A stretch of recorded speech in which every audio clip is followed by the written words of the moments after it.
Right Ambedkar Konaseema జిల్లా యానం దర్యాల తిప్ప వద్ద గ్యాస్ లీకేజ్ ని కట్టడి చేశారు ఆయిల్ కంపెనీ అధికారులు. సముద్ర గర్భంలో ఉన్న రిగ్ నుంచి వస్తున్న క్రూడ్ ఆయిల్ పైప్ ను సిబ్బంది నిలుపుదల చేశారు.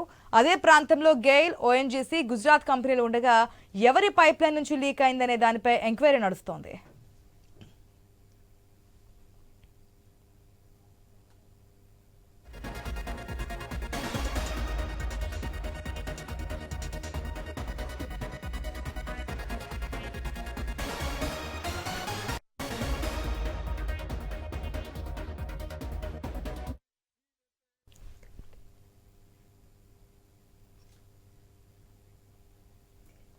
అంబేద్కర్ కోనసీమ జిల్లా యానం దర్యాల తిప్ప వద్ద గ్యాస్ లీకేజ్ ని కట్టడి చేశారు ఆయిల్ కంపెనీ అధికారులు.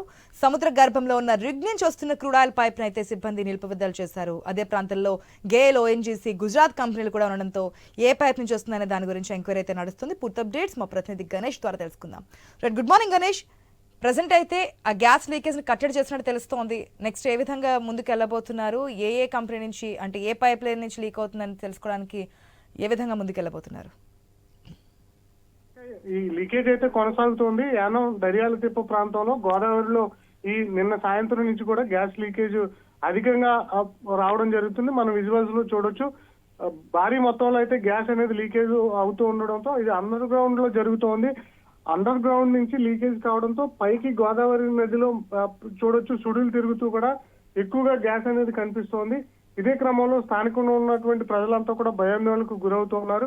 ఇవాళ కొద్దిసేపు క్రితమే ఓఎన్జీసీ అధికారులు పరిశీలనకు వెళ్ళడం జరిగింది. అయితే గత కొద్ది రోజుల నుంచి కూడా చిన్న మొత్తంలో లీక్ అవుతున్నటువంటి గ్యాస్ అనేది ఎక్కువగా ప్రస్తుతం లీక్ అవుతున్నట్లుగా చెప్తూ ఉన్నారు.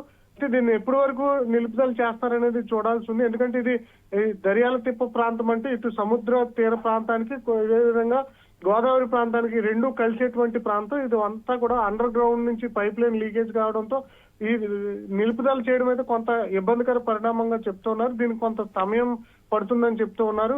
లోపల ఎక్కడ లీకేజ్ ఏర్పడుతుందో దాన్ని పరిశీలించి తదుపరి దీన్ని పునరుద్ధరించాలని చెప్తూ ఉన్నారు. ప్రస్తుతం ఈ గ్యాస్ లీకేజ్ వల్ల అయితే స్థానిక మత్స్యకారులకైతే ఇబ్బంది ఏర్పడడం జరిగింది. ఎందుకంటే పెద్ద మొత్తంలో గ్యాస్ అంతా కూడా బయటికి రిలీజ్ అవుతుండటంతో గోదావరిలో ఉన్నటువంటి మత్స్య సంపద చనిపోయే అవకాశం ఉంటుంది. దానివల్ల స్థానిక మత్స్యకారులకు నష్టం వాటిల్లే అవకాశం ఉంటుంది.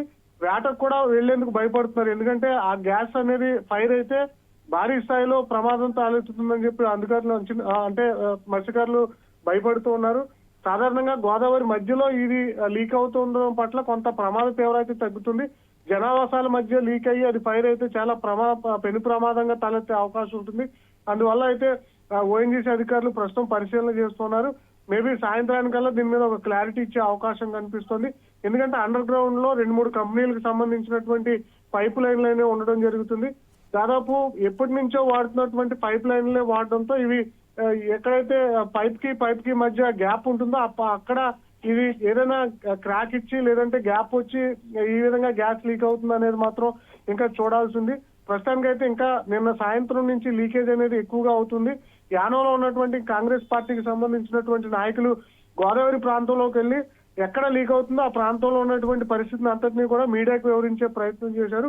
దాంట్లో భాగంగానే మనం విజువల్స్ లో చూడొచ్చు, భారీ మొత్తంలో గ్యాస్ లీకేజ్ అవుతుంది, తామంతా కూడా భయపడుతున్నాము, అధికారులు వెంటనే స్పందించి దీన్ని నిలుపుదల చేయాలి, ఎందుకంటే స్థానికంగా ఉన్నటువంటి ప్రజలకు ప్రమాదం జరిగే అవకాశం ఉందని చెప్పి కాంగ్రెస్ పార్టీ యానం నుంచి కూడా వారు విజ్ఞప్తి చేస్తూ ఉన్నారు. దీని మీద ప్రస్తుతం ఓఎన్జీసీ సిబ్బంది వర్కౌట్ చేస్తూ ఉన్నారు. సాయంత్రానికల్లా తగ్గేటువంటి అవకాశాలు ఏదైతే పనిచేస్తూ ఉన్నారు. ఆశ. Right Ganesh, thanks for the update.